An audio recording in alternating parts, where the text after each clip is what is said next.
साथियों, केंद्र सरकार का प्रयास है कि अरुणाचल सहित नॉर्थ ईस्ट के दूर दराज के इलाकों में हेलीपोर्ट बने।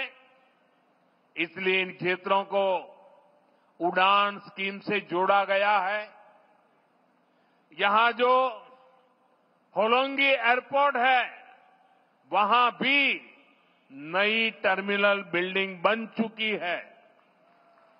अब यहां से सीधे दिल्ली को फ्लाइट मिलती है।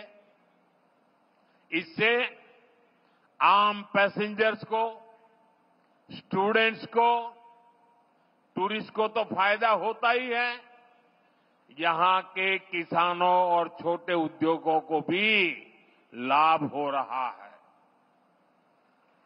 यहां से देश के बड़े बाजारों तक फल सब्जियां पहुंचाना,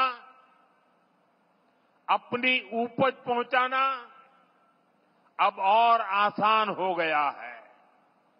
साथियों, हम सभी 2047 तक अपने देश को विकसित बनाने के लक्ष्य को लेकर चल रहे हैं।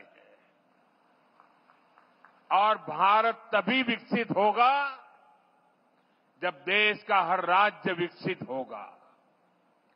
भारत तभी विकसित होगा जब देश का राज्य राष्ट्र के लक्ष्यों के साथ कंधे से कंधा मिलाकर चलेगा।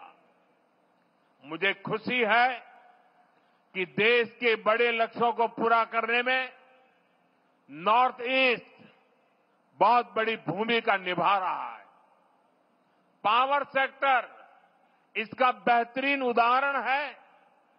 भारत ने 2030 तक 500 गीगावाट बिजली, 500 गीगावाट बिजली गैर परंपरागत स्रोतों से पैदा करने का लक्ष्य रखा है। ये लक्ष्य सोलर पावर, विंड एनर्जी, पानी से बिजली बनाकर पूरा किया जाएगा। हमारा अरुणाचल प्रदेश इसमें देश के साथ कदम ताल करते हुए चल रहा है। आज जिन 2 पावर प्रोजेक्ट्स का शिलान्यास किया गया है, वो पावर प्रोड्यूसर के रूप में अरुणाचल की स्थिति को और मजबूत करेंगे। इससे अरुणाचल के हजारों नौजवानों को नौकरियां मिलेगी और यहां विकास के कार्यों के लिए सस्ती बिजली भी उपलब्ध होगी।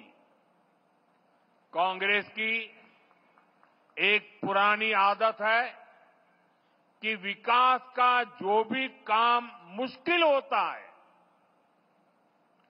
उस काम को वो कभी हाथ ही नहीं लगाते, भाग जाते। कांग्रेस की इस आदत का नॉर्थ ईस्ट को, अरुणाचल को भी बहुत नुकसान हुआ।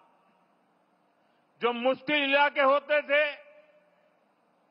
जो पहाड़ों में हो, ये जंगलों के बीच हो, जहां विकास के काम करना चुनौती होता था, उन क्षेत्रों को कांग्रेस पिछड़ा घोषित करके भूल जाती थी। इसमें देश के ट्राइबल इलाके, नॉर्थ ईस्ट के जिले सबसे अधिक थे। जो बॉर्डर से सटे गांव थे, उनको देश के लास्ट विलेज कहकर कांग्रेस अपना पल्ला झाड़ लेती थी। और ऐसा करके कांग्रेस अपनी नाकामियों को छुपा ले जाती थी। यही कारण है कि आदिवासी क्षेत्रों से, बॉर्डर के एरिया से लोगों को निरंतर पलायन होता गया। साथियों, हमारी सरकार ने, बीजेपी ने इस अप्रोच को भी बदल दिया। जिनको कांग्रेस बैकवर्ड डिस्ट्रिक्ट कहती थी, हमने उनको एस्पिरेशनल डिस्ट्रिक्ट बनाया और वहां विकास को प्राथमिकता दी गई। बॉर्डर के जिन गांवों को कांग्रेस लास्ट विलेज कहती थी, उनको हमने देश के फर्स्ट विलेज माना। इसके अच्छे परिणाम आज हम देख रहे हैं। आज बॉर्डर के गांवों में विकास की नई रफ्तार देखी जा रही है। वाइब्रेंट विलेज प्रोग्राम की सफलता ने लोगों का जीवन आसान बनाया है। अरुणाचल प्रदेश के भी 450 से अधिक ऐसे बॉर्डर विलेजेस में तेजी आई है। वहां रोड, बिजली और इंटरनेट जैसी सुविधाएं पहुंची है।